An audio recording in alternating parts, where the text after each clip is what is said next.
Welcome to See You on the Other Side, where the world of the mysterious collides with the world of entertainment. A discussion of art, music, movies, spirituality, the weird, and self-discovery. And now, your hosts, musicians and entertainers who have their own weakness for the weird, Mike and Wendy from the band Sunspot. Super Bowl Sunday, everybody. Who are you pulling for? Maroon 5? Teams? Maroon 5? I don't know.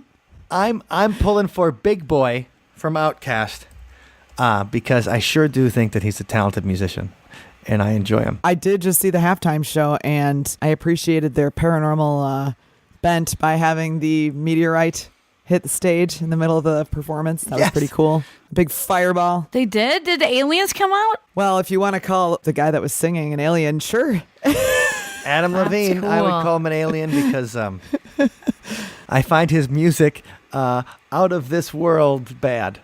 Oh. I'm just not a Maroon 5 fan. No, I gotta respect clearly. the guy. He stayed relevant for like 17 or 18 years.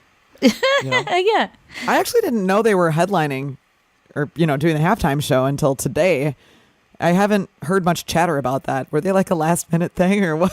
Yes, because a whole bunch of people turned it down because a lot Really? of hip hop artists don't want to be associated with the NFL right now because of the whole kneeling Colin Kaepernick thing. Oh, wow. Really? Yeah. Oh, yeah. I mean, who would turn down the Super Bowl halftime show, though? Well, that's the thing. So like Maroon 5 insane. even canceled a press conference where they were going to talk about performing at the halftime show, but because they didn't want to take questions about the whole kneeling thing, they said, we're out. They canceled it. So But they did not miss their chance to take their shirt off in front of all of America. Adam was going to do it. He's like, my show is called The Voice, but I am the bod. So what I want to know, since this is a paranormal show after all, were there any like Illuminati symbols that came flying at you during the halftime show? Like, Not when like the Katy Perry one. Perry wore the Baphomet that's dress? right. Yeah, and then the Eye of Horus came in. I was like, That's oh, right.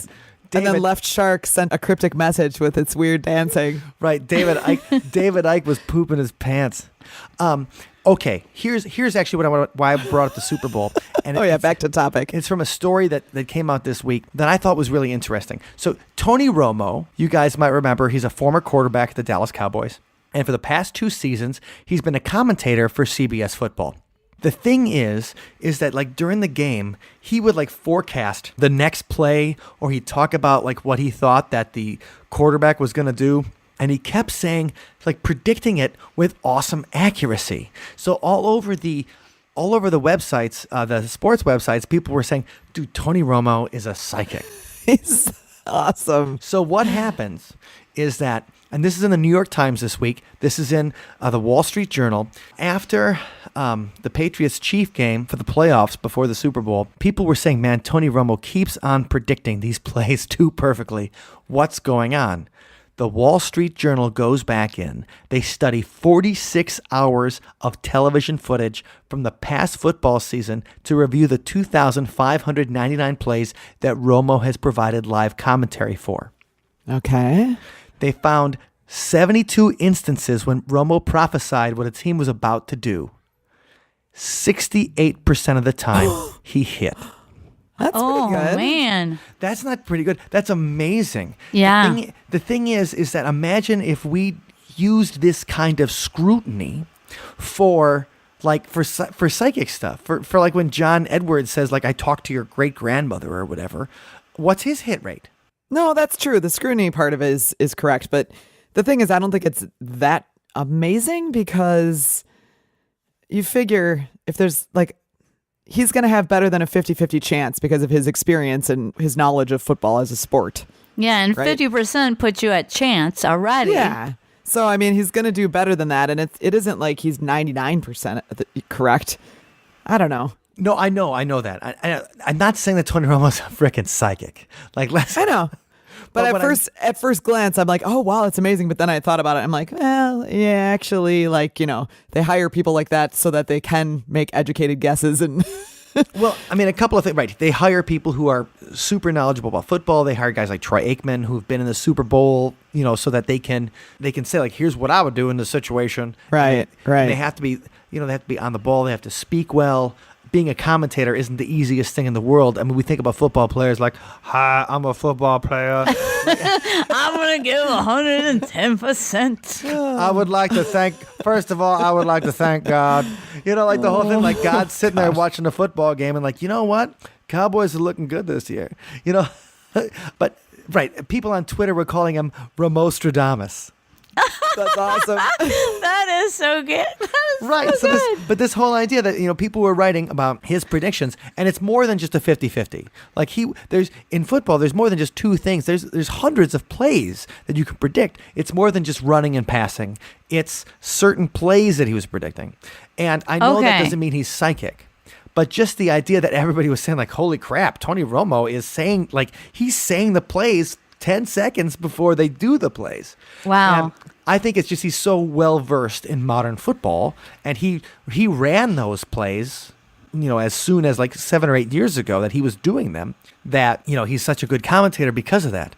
But also the fact that somebody at the Wall Street Journal was paid money, American money, to watch 49 hours or whatever of Tony Romo commentating sports and writing down his hit rate. Yeah, that's pretty cool. And I just feel like when we talk about the kind of research you have to do, the scientific research to decide whether parapsychology and psychic powers, and we were just making jokes about Uri Geller before we started hitting record, as we're wont to do. Like, we even talk about this crap before we even hit the record button. We're laughing about Uri Geller. Well, his press photo with the spoons over his eyes. I mean, come on, It's brilliant. And this is a story from the See on the Other Side newsletter this week. So Uri Geller he must be interested in the British Conservative Party because he said that he was going to use telepathic powers so that Jeremy Corbyn would never become prime minister. So he said he would use his telepathic powers for that, and he said that in like the Jewish Monitor or whatever, because Yuri's British Israeli, and so this takes this picture of him. He's got spoons over his eyes, and Uri Geller is famous for bending spoons on the Tonight Show and things, and facing off with James the Amazing Randy. They loved each other. Right, Bromance.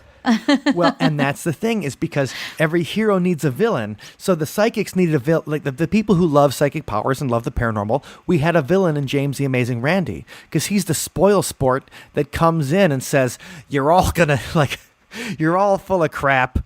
Yeah, you're all gonna die, and it's gonna be horrible. Like it's all going to oblivion. Psychic powers don't exist. I'm James the Amazing Randy, here to crap all over your dreams.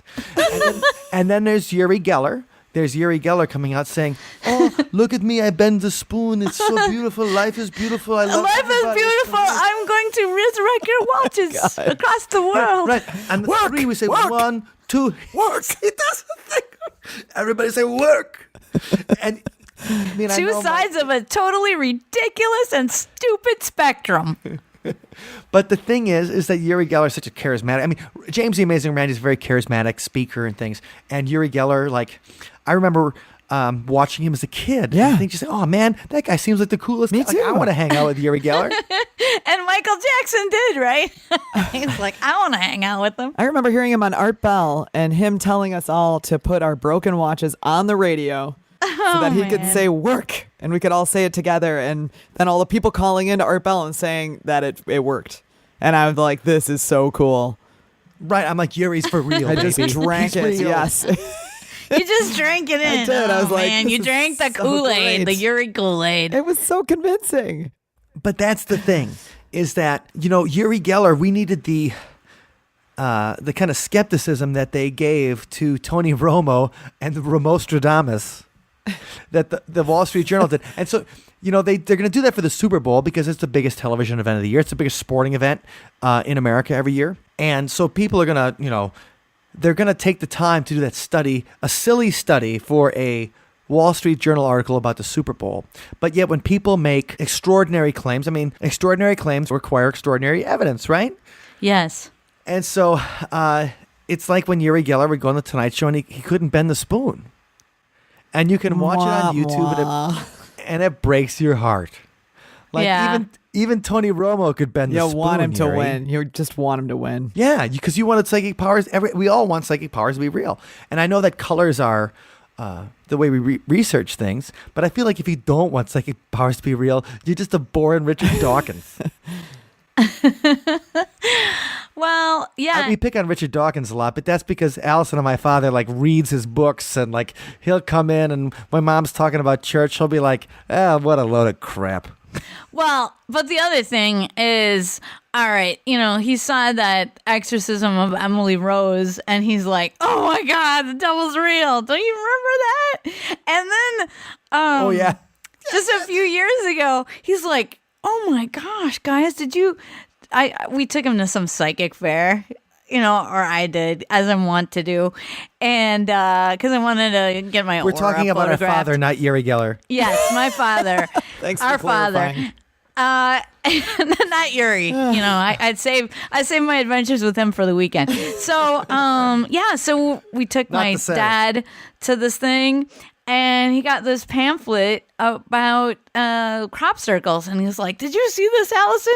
This is real." And I'm like, "Yeah, like 10 years ago." Right. We were Or, talking about crop since you were like in your 40s, Dad. Oh my gosh. That's right. So I don't know. He goes back and forth. Let's just say that. He does, but we love him. And he's Good. He's fun no matter what. He's fun no matter what. He's fun to make fun of. Yeah, of course. But okay, so I wanted to bring up that whole thing because I just thought it was really interesting that they would go through and watch. Somebody spent over 2 days of their life watching footage of Tony Romo calling football games so that they could give his hit rate. And if we could go through and you could watch Jonathan Edward or Uri Geller or James Van Der Praag. James Von Frog. James Van Der Beek. No. Dawson Or is psychic. Chip Coffee, all these mediums. There you Or go. or Chip Coffee, and get everybody and just what's their hit rate? Because if they can't beat 68%, then I'm gonna get a reading from Tony Romo. Absolutely. Break out those Zener cards, please. Well, Tony Romo was the guy that was dating Jessica Simpson. Remember? Yes, I do Yeah. remember. Yeah. So For some stupid reason. I did not remember that. I have to confess. I'm sorry. yeah.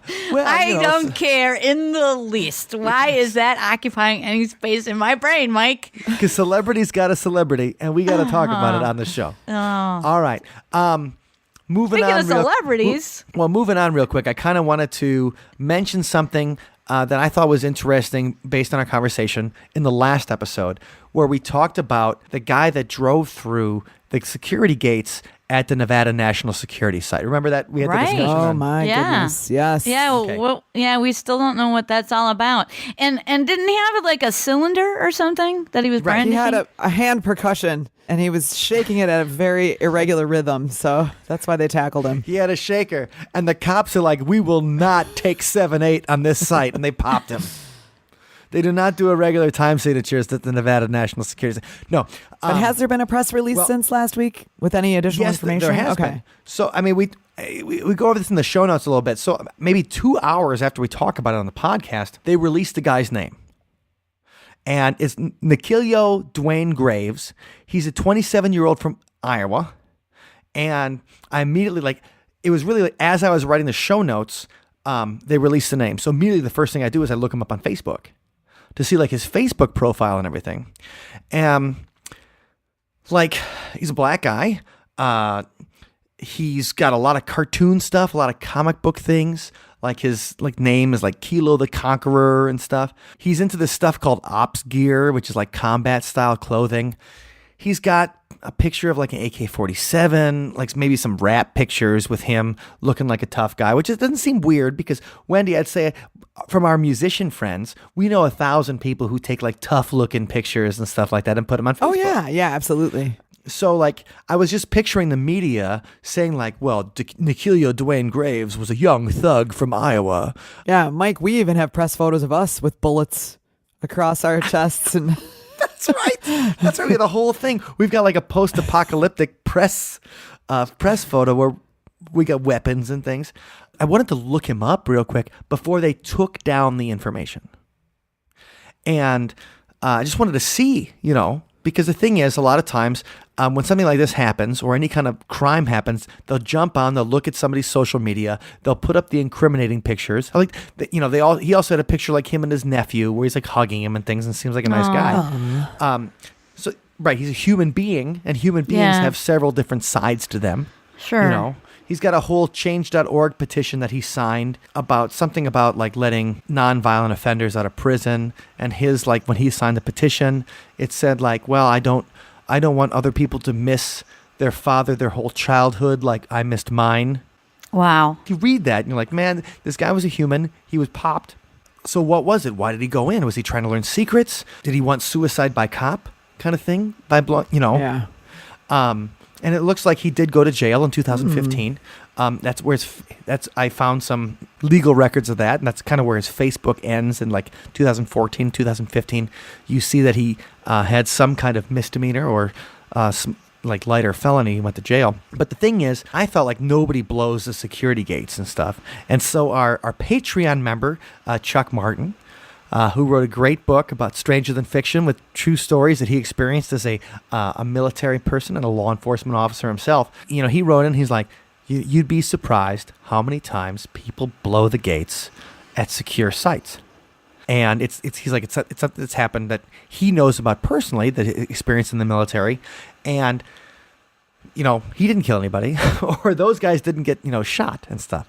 So, this was an outlier kind of a situation where, because I figure you blow the gates at Area 51 and you're just like stepping onto a landmine. You know what I mean? Yeah. Like you're gonna die. Like that's it. You forfeited your right to life by going past those gates. That's why they have all the big signs. And But maybe not the case. no, so maybe they probably give most people a chance. They probably do some time or whatever, or get them out of there. But so there must have been something else that probably happened. I guess the cylindrical object in hand that looked like a weapon is probably when a police officer fires. You know, that mistaking an object for a gun thing. There's two sides to that. It's like, okay, could they disarm him? At the same time, if somebody you think is going to use deadly force against you, are you going to take that chance? Yeah. If it's their life or yours, are you going to give up your life because some guy blew through the gates at the security site? So I just thought it was interesting before everybody took down the information and before we made prejudgments about this guy. Like, what was the guy from Iowa doing in Las Vegas? There's still a lot of questions about it. Yeah, we still don't know what that cylinder was. Right. Like, what was he doing? Why did he take it out? Like, he must have been scared and all those things that happen at the end. And so that kind of story. So, but I wanted to mention it not only because I kind of wanted to add on a little bit from the story from last week, but I also wanted to mention that someone that actually has military base experience, because Chuck told us about that area in Rendlesham, Right. where he told us about, because he had friends in the Air Force that told him about the area in Rendlesham Forest near the Air Force base there, where no cars would start, where batteries would drain, and electronics wouldn't go, and so they used to pull pranks on people in that area because they couldn't figure out what kind of electronic anomaly was happening there. And so he's a whole bunch of experience at Air Force bases, and he said, you'd be surprised, people blowing through the gates happens more often than you think. So I just kind of want to add that little Yeah, that was PS. good to hear that from someone who's actually worked in military security. Right. To know that it happens, and it's not like they cross the fence and they vaporize. Like, these incidents happen and they're dealt with case by case. Usually in a non-lethal But they manner. probably don't get on the news like this one because they're not in a nuclear test site necessarily. Right.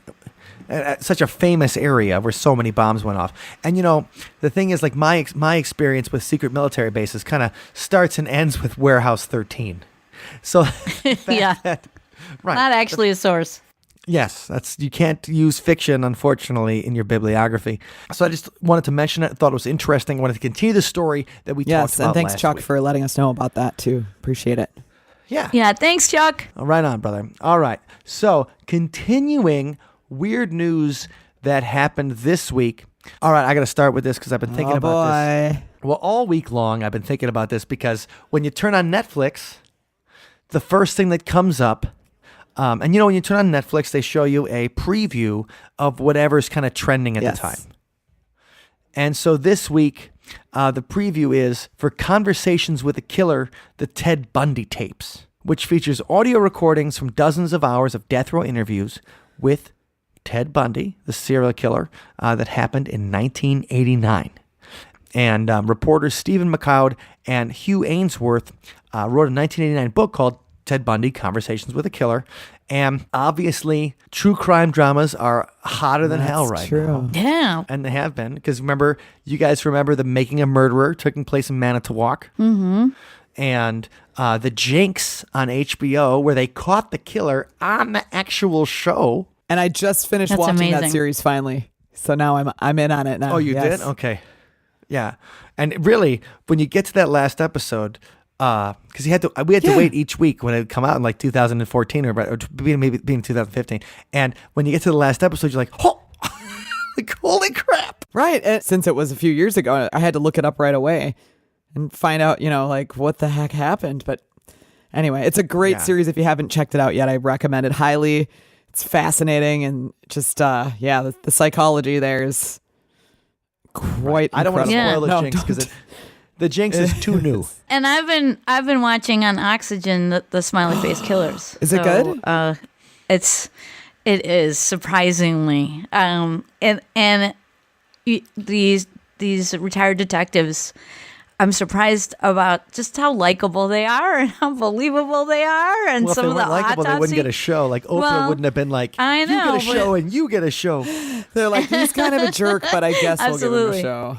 Well, I just mean they have a presence on camera, but more importantly than that is the experts that they bring on, and you get to see a lot of the evidence, like even autopsy photos. That's nice. They don't show them in a gratuitous way, but like one of these cases, the first show, oh man, it was like when you conclude it's got to be sloppy police work, because they're reading the coroner's report, and I've read those before, but I've never actually had a report that came with photos. And so they're like, we need to get the photos. And they get the photos, and the kid had ligature marks on his neck, which means he had somebody who strangled him. And you can see it. The marks are like red and they're deep and they cut into him. And, it was like total smoking gun material. And like he puts his, they also looked at the photos of his fingers, because on certain nails in his nail bed, there was a pooling of blood, which showed that he was actually trying to shove his fingers underneath whatever was being used to strangle him, to loosen it. And still, the police were like, oh, he just fell into the river. And I'm like, come on, people. And they didn't even report any of that in the actual report itself. It's just in the photos. Have you thought he was strangled by a fish? Like he might have been strangled by a fish? Yeah. No, I don't think. I don't think they have. Whatever, like extension cord or whatever was used. But I mean, it was really compelling and like slam dunk stuff. So I would really highly recommend that show.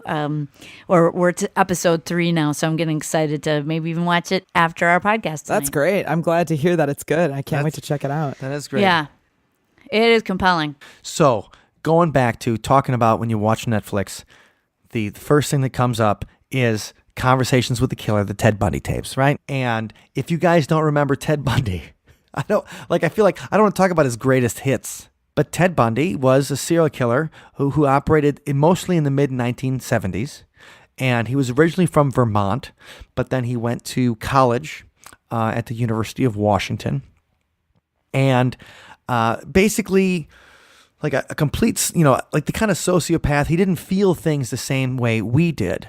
He preyed on young women, and he was a decent-looking guy. So he's a good-looking guy, and women were attracted to him.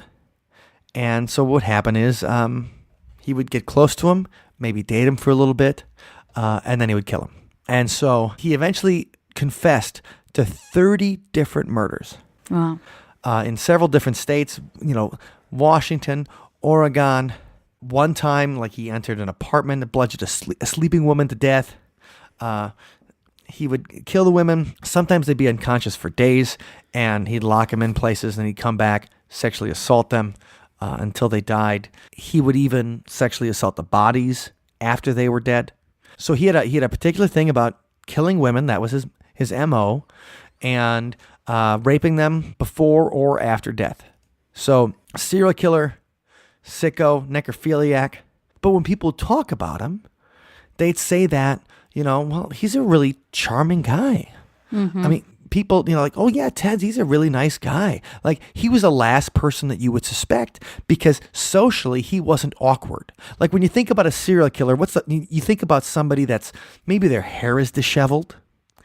Like they might have glasses that are a little bit cockeyed kind of thing. Have you been watching the Crime Channel? Like know what I me mean. right now. You can't see me on Skype, but So I better I'm make looking sure at- they're aligned. They're a little bit sweaty.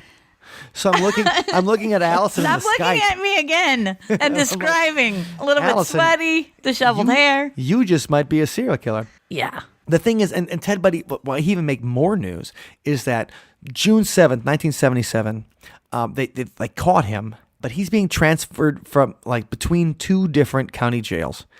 And he elects to serve as his own attorney. And because he elected to serve as his own attorney, he's excused by the judge from wearing handcuffs or leg shackles because he's his own representation. During a recess, he asked to visit the courthouse's law library to research his case. He hides behind a bookcase, jumps from a second-story window, sprains his right ankle, but doesn't matter. He takes off and runs away. Wow. Breaks into a hunting cabin, steals food, clothing, and a rifle. Gets lost in the forest, breaks into another camping trailer. He finds food. He's able to survive with a sprained ankle in the Colorado Rockies. And he goes on for several days like that. Finally, he breaks into a car, but he's not driving well because he hasn't slept. He's in constant pain. Cops notice a car weaving in and out of its lane. They pull him over. And then they're like, hey, it's Ted Bundy. Right. Jackpot. Public enemy number one. Then they take him back to jail. All right. So what happens? He tries to get a change of venue and stuff like that. And then he escapes again. So he's trying to do a change of venue. The judge grants his request because they say okay, after you were a fugitive in Aspen for several days, you were on the TV everywhere. So you know what? We're going to grant you a request of a change of venue because you can't get a fair trial. So what happens? Night of December 30th, most of the jail staff is on Christmas break, nonviolent prisoners on furlough with their families. He piles books and files in his bed, covers them with a blanket so people think it's his sleeping body, climbs into a crawl space, breaks through the ceiling of the apartment of the chief jailer who's out for the evening, changes into the clothes from the jailer's closet, and walks out the front door. Oh, Man, eat your heart out, Houdini. Yeah. It's an escape artist. By New Year's Eve, Ted Bundy made it to Chicago. Unreal. Yeah. And so he keeps going. I mean, this goes for several weeks. He eventually even makes it to Florida. He's supposed to be on trial for murder. He escapes, gets to Florida, and then when he gets into a sorority house, no. breaks into the rear door. 2:45 a.m. He bludgeons Oh my Margaret Bowman, gosh. 21, with a piece of oak firewood as she slept. Then garrots her. no. We were talking about being strangled. Oh, yeah. We were talking about being strangled with a extension cord. He garrots her with a nylon stocking. He then enters the bedroom of 20-year-old Lisa Levy, beats her unconscious, strangles her, tears one of her nipples, bites into her God. left buttock, No, and no. sexually assaults her with a hair mist bottle. So he keeps going through this. That's like a horror movie. Right, it's exactly like a horror movie. In fact, the movie 10 to Midnight, Charles Bronson, the movie 10 to Midnight, there's a whole scene that kind of takes place in this dorm, this women's dorm, that seems like it's based on this particular Ted Bundy attack. I remember we were watching it at Grandpa and Grandma's, Allison. Aw, little family outing, little family entertainment. Yeah, little family anyway. We're watching 10 to Midnight. And watching. And my mom's like, that's just like Ted Bundy. That's exactly what she said. Yeah. She's like, oh, this is just like Ted Bundy. Oh my God. And so he does 4 attacks inside this dorm, and then he inside the That sorority house, doesn't breaks sound out. appropriate for grandma and grandpas. I'm sorry. Go on. Grandma couldn't hear. Grandpa was out smoking. Dad sees an action movie. We're gonna watch it. But it does I give me a guess. lot of insight into you two and your Yes. early years. And Populated by horrors. The reason I kind of wanted to mention his crimes is not because they're necessarily paranormal or whatever in nature, but the fact is that Ted Bundy, he was already captured. He was already on the run. He could have found a way to freedom. He could have found a way like, you know what? I got away with these murders. I got away from the cops twice. Yeah. And I'm free. He decided to kill more people. He decided to assault more women. Yeah, it's like he couldn't stop himself, even if it meant freedom. Right. He decided to be more foul. And so what happens is, they eventually catch him again. Well, how many women did he kill in the sorority house?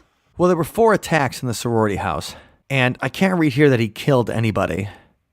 But he sexually assaulted at least 4 women in 15 minutes. What? 4 women within 15 minutes with an earshot of more than 30 witnesses who heard nothing. Oh, man. Then he escapes from there, breaks into another girl's apartment, Cheryl Thomas, dislocates her shoulder, fractures her jaw and skull in 5 places. She's left with permanent deafness and equilibrium damage that ended her dance career. Oh, man. On her bed, police find a semen stain and a pantyhose mask. Okay, I think we get the picture. Ted Bundy's hair. He's gruesome. Yeah, he's a nasty dude. The thing is, this good-looking... And the reason I kind of want to bring up all this stuff that's disgusting is that, Ted Bundy goes back to prison, and this time he doesn't escape, but people are still sending him letters. Women are sending him letters that they find him attractive. Oh, come on. Yeah, he got married to someone while he was on trial. A woman married him, and he fathered a daughter, and the woman named Ted Bundy as the father. This just makes me sad that it's people stop being charmed. This is evil incarnate. But he's hot. So I just lose my brain when I look at him. Okay, and so this is exactly what's happening. In number 1, there's a new movie coming out with Zac Efron. You know Zac Efron, that good-looking young man. Yep. As Ted Bundy. And the movie's called Extremely Wicked, Shockingly Evil, and Vile. And we laugh about serial killer stuff, but the stories I just told you are real. And that's not within our funny at all. lifetime It's disgusting. had these kind of nightmares were visited upon them by this man. So people are seeing this trailer with Zac Efron. They're also seeing the Ted Bundy, every time they log into Netflix, they're seeing the Ted Bundy, preview for the documentary about the Confessions of a Killer. Netflix has to tweet. I've seen a lot of talk about Ted Bundy's alleged hotness and would like to gently remind everyone that there are literally thousands of hot men on the service, almost all of whom are not convicted serial murders. That's the so Netflix had to remind people this week because so many people were tweeting because now we're seeing Ted Bundy again because of the Zac Efron movie and because of the Netflix documentary. They had to remind them that this guy was evil, the definition of evil. He chose over even his own self-interest to hurt people. Yeah. And, here's the thing, people. How do you think the devil is going to come to you? If there is such a thing, you think he's going to come looking like, some Mucinex blob, or a horrible pussy demon? You think he's going to projectile vomit on you? Or you think he's going to charm you to death? What do you think? No, that's true. But do you also think that Netflix would be getting such great ratings if they were showing that kind of thing? I'm sure Netflix, that's nice of them to put their public service message out, but it's okay, clearly it's helping their service. It's helping their, but also, right. Yeah. I don't think people are saying that it seems weird to me that Netflix has to say that, because people are commenting on his physical appearance. They're not yeah, the way he bludgeons people to death, that really turns me on, So, it just seems weird that Netflix has to step in and be okay, we know he's physically attractive, but he's a bad guy. Take a cold shower, people.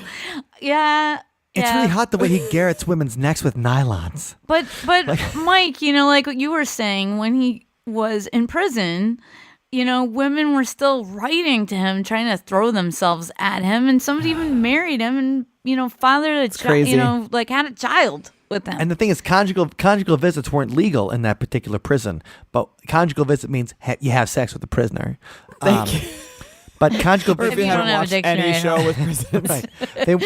They weren't, but... Or dictionary.com. They weren't legal. But at the same time, people would said if you bribe the guards enough, they'd let things happen.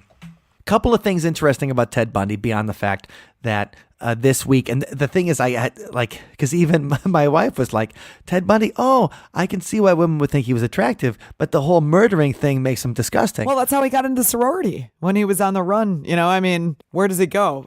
Oh, hey, Right. there's a bunch of women. I can convince them that I'm good. I mean, that is Right, crazy. completely messed up.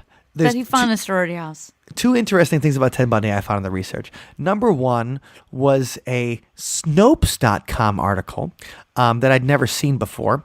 And it's the article's name is, Was Blondie's Deborah Harry Nearly Abducted by Ted Bundy? Oh, wow. Now Debbie Harry is my future wife. I'm married, but I'm hoping that we get polygamy as one day possible so I can marry her.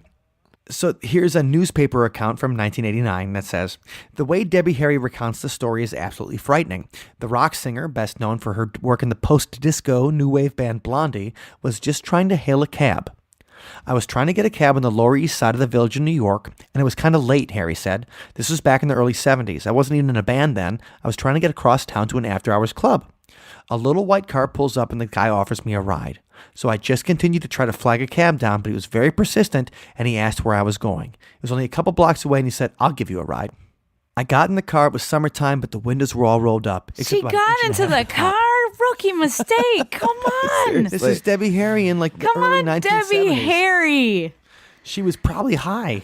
Come on. Gary Lackman I think Gary Lackman, one of our guests, probably was in the band at the time, or Yeah. just about to be there. So she goes, I was sitting there and he wasn't really talking to me. Automatically, I sort of reached to roll the window down. I realized there was no door handle, no window crank, no nothing. No. The inside of the car was totally stripped out. I got nervous. I reached my arm out to the little crack and stretched down and opened the car from the outside. As soon as he saw that, he tried to turn the corner. I spun out of the car and landed in the middle of the street. The driver, Holy cow. Harry concluded more than 15 years later, was serial killer Ted Bundy, who was executed, and so this last January, so this is an article from 1989, in Florida's electric chair. It was right after his execution that I read about him, she said. I hadn't thought about that incident in years. The whole description of how he operated and what he looked like and the kind of car he drove and the time frame he was doing that in the area of the country fit exactly. I said, my God, it was him. Oh my gosh, that's amazing. That's horrible, but Well, at amazing. least she was, she made a mistake, but she's Yeah, scrappy thank and God she she got figured that herself out. out of it. So- But gosh. I mean, I don't see Ted Bundy in New York City at that particular time. Like he went to he was going to go to University of Utah Law School. Like he went to college at the University of Washington. So I don't see him particularly as a true story with Ted Bundy. But it was crazy that Debbie Harry got into that car with that guy. with just another serial killer that's trying to catch women with his car with no exit ability. But she also retells the story because for a little while, Ted Bundy was in Ocean City, which is not very far away. Anyway, thing is, Debbie Harry, Ted Bundy, I thought that was a crazy story. I'd never heard that before. And the other thing I thought was interesting was that Ted Bundy seems to have haunted the electric chair that killed him. And this was reprinted. Originally, this was printed in Psychology Today. And it's by Catherine Ramsland, PhD. And Oh, she wrote a yeah. book- She wrote a lot of great books. she wrote a book called Haunted Crime Scenes. And she said that he confessed to killing 30 young women, 7 different states. He tried to prevent his execution the best he could. He didn't want to die. He wanted to stay alive and keep killing. So he gives the interviews to the people that now made up the Confessions of a Killer, the thing we see on Netflix. But in his final hours, he pleads with God. And, God's like, thumbs down. God's like the emperor in a Gladiator movie that's like, finish him kind of thing. And so 2001, a guard from the Florida State Prison where Bundy spent his final days told a reporter that shortly after Bundy was put to death, several guards saw his ghost casually sitting on the electric chair. The guard described Bundy's expression as a knowing smile, as if he knew something important about the afterlife that they didn't. If a guy tried to approach him, he'd disappear. Wow, that is weird. The man telling him the story said there were so many sightings at one point, the warden couldn't find anyone willing to enter the execution chamber alone. Bundy also showed up around his holding cell on death row. To some guards, he'd say, well, I beat all of you, didn't I? However, his spirit apparently travels. People have seen him at the Chi Omega sorority house where he committed the murders that earned him 2 of his death sentences. So he did kill there. Yes, it sounds like he did. He's been found on the porch of a building in Tallahassee where he rented a room under a false name. A few mediums claim to have channeled him, and one told the author of that article, Catherine, that Bundy was interested in redeeming himself by assisting her to solve more murders. So, we'll see what happens there. Washington State at the university, like there's, jokes about how they call him Teddy the Friendly Ghost. And he's not your best friend forever. He's your best dead friend forever that accompanies you on late night walks back. Yeah. So that's that kind of urban legend kind of thing. Like, Ted Bundy used to walk these streets. And so some people tried to talk to Ted with a Ouija board. And he spelled out messages like, I cannot touch them, so many to kill. And I cannot touch them, it is my hell. Or he wants to join Jeffrey Dahmer and say that's where the big time killing is. Yeah, so weird Ted Bundy ghost stories. And so when she tried to follow up, so she tries to follow up on the story. She's got a book now called Blood and Ghosts. So going beyond haunted crime scenes, now she's coming up on Blood and Ghosts. And she's a very entertaining author. So what happens is when she tries to follow up on it, she says that the warden says that anyone who spreads stories about Ted Bundy's ghost will be fired. Oh, wow. So the chances of them, getting any kind of, corroboration about the story seem to be up in smoke. Interesting. So Ted Bundy's ghost, Debbie Harry, the stuff on Netflix, and finally today, Super Bowl Sunday, printed in the Cleveland News. Dateline, Las Vegas. Our man from the Ghost Adventures, Zach Baggins, enters the story. Welcome to the Demon House. Who in there? You even lift, bro? Yes, our man Zach Baggins of the infamous Demon House. This week, he has purchased a pair of glasses believed to have been worn by the infamous serial killer. I'll get you, Red. I'll get you. No, serial killer Ted Bundy. He paid $50,000 for a pair of those glasses. That's almost 2 Demon Houses worth. Yeah. Which proves that Zach Baggins is just too rich. Can you just go back for a second? You said believed to be Ted Bundy's glasses? You're going to pay that much money and not even know for sure? I mean, there's got to be some kind of a certificate of authenticity or something with those things. Yeah. Well, I'm going to go find out at the Haunted Museum later this month. So I will tell you guys. Cool. Take pics. I'm going to wear Ted Bundy's glasses. So Baggins purchased the glasses, which Bundy allegedly wore when he kidnapped 12-year-old Kimberly Leach in Florida from a crime collectible site. He also bought the brown evidence bag and exhibit tag that the glasses were stored in after they were found in a Volkswagen Beetle stolen by Bundy. So the allegedly means the glasses were found in So they a car may that or may Bundy not stole. be his, but they are related to him. Yeah, or so they to could- his activities. Absolutely. But are they haunted? Well, that's what we're going to find out.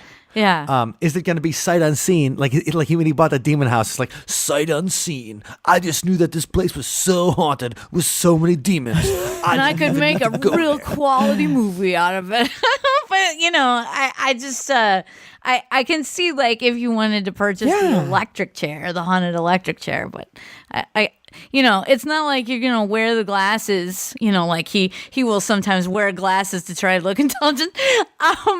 You put the glasses on and all of a sudden you start seeing like the ghosts of people. I know. Right. Like terror vision. Like the glasses from They Live. Like as soon as he looks through the glasses, he sees people.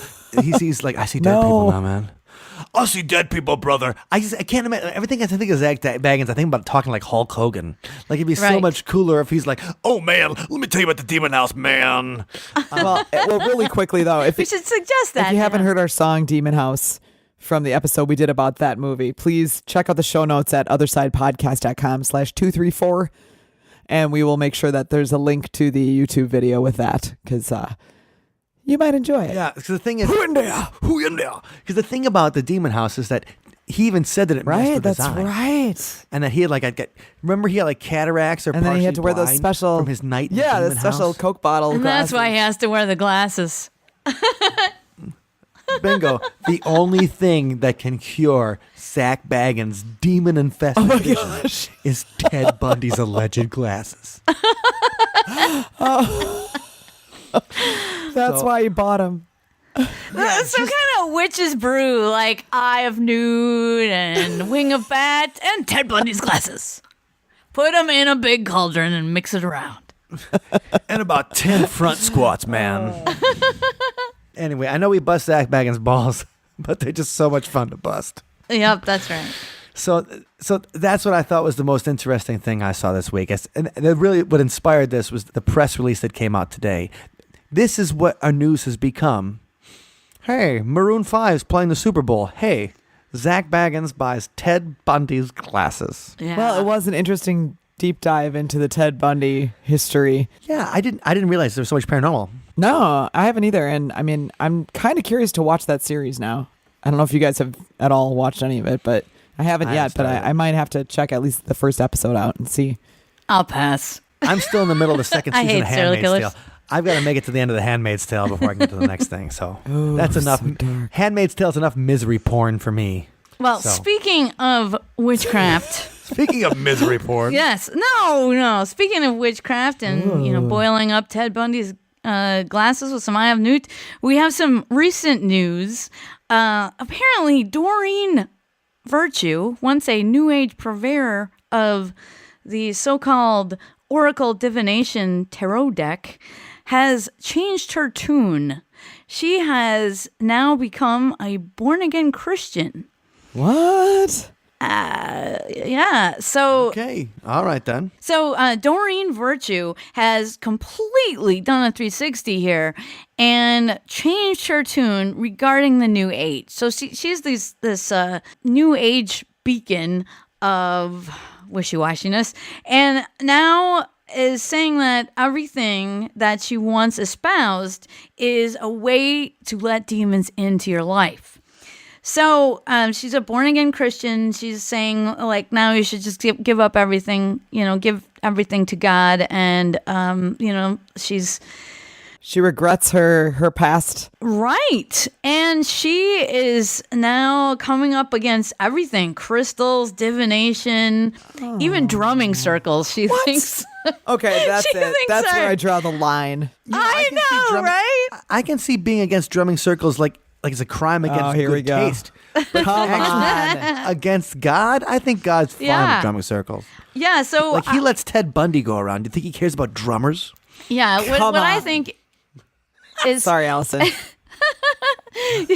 You need to pontificate here, Wendy. I'm just about saying, drummers. drumming is like one of the most primal human communal experiences. How could you be Absolutely. against a drum circle? I know, right? So, what I really found entertaining was not her article about the A to Z of how you can give yourself to the devil through the New Age, but I really liked Christian Day's perspective on it. He wrote a reaction to Wait, so Christian Day is yeah. a guy. Yeah, Christian Day is a famous warlock. He's originally from Salem. He's a warlock. And now he lives in New Orleans, Louisiana, which we love, NOLA. And he wrote a response, which is really hilarious. You guys should read the whole thing. But his response is to an A to Z list of New Age practices to avoid and why, which was her article, which really disses everything that she once stood for. As I said, crystals, she claims, are something not to be worshipped. Of course, Christian Day is like, hey, we don't worship crystals. Divination, nope, don't try to figure out anything for yourselves. You give it up to God. Bring your concerns to God instead of a fortune teller, is her quote. Drumming circles. So this is what Christian Day had to say about what she said. According to the Virtuous One, we should, this is quote, we should direct all our prayers to God and avoid going into trances which could make us susceptible to demonic intrusion, unquote. She clearly doesn't understand the science of magic and psychic work. I can almost guarantee you that if I hooked anyone in an average Pentecostal church to an EEG machine to monitor their brain waves, they'd be in alpha or even theta brainwave levels, which are both among the forms of trance that drumming induces. So if trance itself is bad, I think many of these Christians are in serious danger. If drumming circles are wrong, I don't want to be right. Right. Yeah, absolutely. Any of those speaking in tongues religions, the Christianity where they go into, and what do they call them? The charismatic Christian traditions. Yes. Any of those traditions are going to be off the table here because that's all trances. That's almost automatic writing, and the Holy Spirit's supposed to flow through you. Right. So she disses everything: mediumship, laws of attraction, paganism, of course, and hypnotism, journeying are all related to the drum circle, going into trance. Harry Potter, of course, is evil. Did I say goddesses? Now, this is one that Christian Day agrees with. Fairies. My favorite, fairies. Virtue informs us that, quote, in reality, fairies are usually demons in disguise or an overactive imagination. And that, quote, we must be cautious about sparkling enticements that the devil places before us. Unquote. Well, I do think an overactive imagination comes with the territory of nearly every religious affiliation, so I can't dispute her there. But I can disagree with her on the fact that, scratch that, she's right. Fairies aren't all sparkly, and some can actually be dangerous as anything we associate with the demonic. Something we've talked about a lot on seeing on the other side. Okay, score 1 for Doreen, except that the Fae folk can be powerful allies for those who take the time to work with them correctly. And my favorite thing that Doreen Virtue dissed, besides fairies, is feng shui. What? Yes, Come on. feng shui. Read our She says balance. is evil. And this is what Christian Day has to say about it. Heaven knows that Jesus will smite me with leprosy if he doesn't like where I put my couch. But So, the truth is, though, a couple things. Things here. Number one, not that I want to take Doreen Virtue's side, because I've never even heard of her.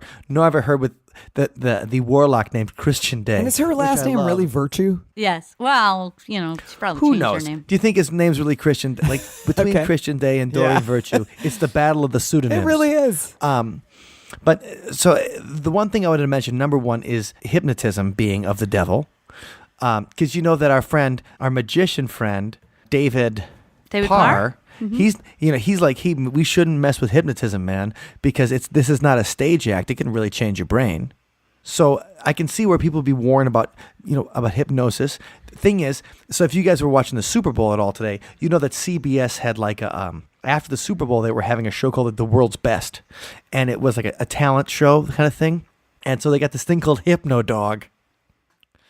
And I miss that. What the? Hypno Dog is a dog that can hypnotize people. And so the whole act is you look into the dog's eyes and then he hypnotizes you. And the funny thing is that the preview for the show was watch Drew Barrymore meet Hypno Dog. And it was like, it showed a dog, the dog holding, and Drew Barrymore looks in his eyes, and then she falls over. And I'm like, that's the preview. Come it's on.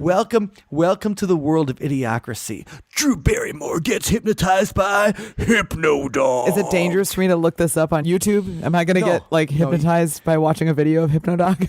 You might be hypnotized and fall over in my chair. Just like it. So that was the first thing I thought. I was like, oh yeah, well, we've had people on the show that say hypnosis actually is dangerous.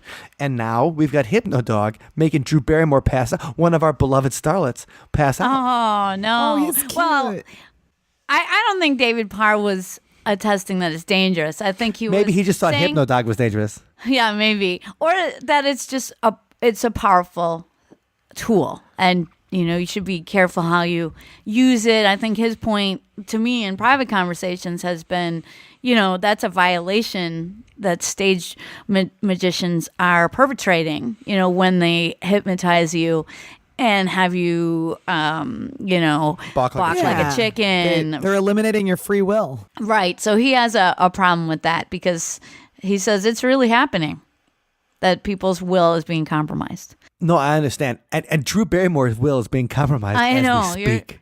You're concerned about that. So that's what I have for you today. Oscar the Hypno Dog, though. Oscar. No, but the thing is, though, like feng shui, we've all read like a feng shui website or whatever and decided feng shui. we weren't going to put mirrors in front of the bed. Like, I'm not going to put a mirror in front of the bed anyway because I wake up and like, oh, I look fat today. But the thing is, like, that doesn't need to be magic necessarily to me. But all of those things, I can see why a Christian, if somebody's like a born again or something, that all of that idea of putting your faith into powers that aren't related to the Bible and aren't related to the Christian God. I'm not trying to defend Doreen Virtue because I think she's crazy. I think she was crazy before and she's probably crazy now. But I don't think it's that weird that she would denounce those kind of things because, you know, if we went down the road and talked to a Catholic priest, he would say, yeah, astrology, it's not necessarily from the devil, but it's certainly not from God. Right. It's something that's going to divert you from your path. Right. And so the thing is, I'm not trying to defend the woman who was into angel therapy. You know, she even has an MA in counseling psychology from a university and a doctorate in philosophy from a university. And she came out and said, like, yes, angels will heal you. And she said that in a past life she studied under Pythagoras himself. Wow. And that's why numerology was real. And she's into indigo children and crystal children. I didn't even know there were crystal children. Crystal children have crystal-colored aura. What's that? I don't know. I guess magic happens around them. They have heightened psychic abilities. Yeah, they will change the world when they grow up. Jesus was a crystal child. Sweet. Well, you know, I think, too, that all of this, though, it has to do with, you know, whether you want to have some self-determination in your life or you want to give it up to a certain power. And I think that's the big struggle that we're dealing with here. Right. And maybe that's evil, or maybe that's like the Gnostics say. I mean, that's the only true path, and all this other stuff is evil. Yeah. You know, this idea to just give up, you know, all your discernment to God and just whatever that power has to say, you just go with it, you know, instead of trying to get in there and do something yourself or trying to manifest something yourself. So who's to say? But it was a jarring change that I think has a lot of people scratching their heads, like, what happened to Doreen Virtue? Well, you know, Jenny McCarthy believed that she was an indigo and her son was a crystal child. I didn't know that Jenny McCarthy even ran a website called Indigo Moms. But crystal children are more evolved in their psychic powers than indigo Well, I mean, children. I think all we need to know is that Jesus was one. So right. it's so clear. obviously he had the. I mean, he could walk on There water. you go. Psychic stuff. It's clear that indigo children, that's win. all right, but not vaccines. Well, so the thing is, I just thought it was interesting that Jenny McCarthy actually ran a site called Indigo Moms, which, you know, take that as you will. You know, I think when I believe about people that like Christian versus pagan versus anything, some people find their spiritual guide in letting go, you know, let go and let God or whatever, and then letting the universe kind of handle it. And some people find it in kind of taking their own path. And like, let's say Christian Day. I mean, when you look at a picture of him, he's got like 30 necklaces around him. So obviously he's thinking about that. Nice. He's like, okay, guys, I'm going to cover all the bases here and have every single thing. And I'm going to look the prettiest in the process. Or the Unitarians, you know, they're like, you know, what do we believe? Well, what do you got? So I think that some people find it in letting go and other people find it in trying to control it. I think the real problem is when you decide one thing is evil over the other thing. Yeah, and I think that's the biggest problem that Christian Day had with it. That, you know, he said that she says she's not hating on others, but you know, how can you separate that, really? Absolutely.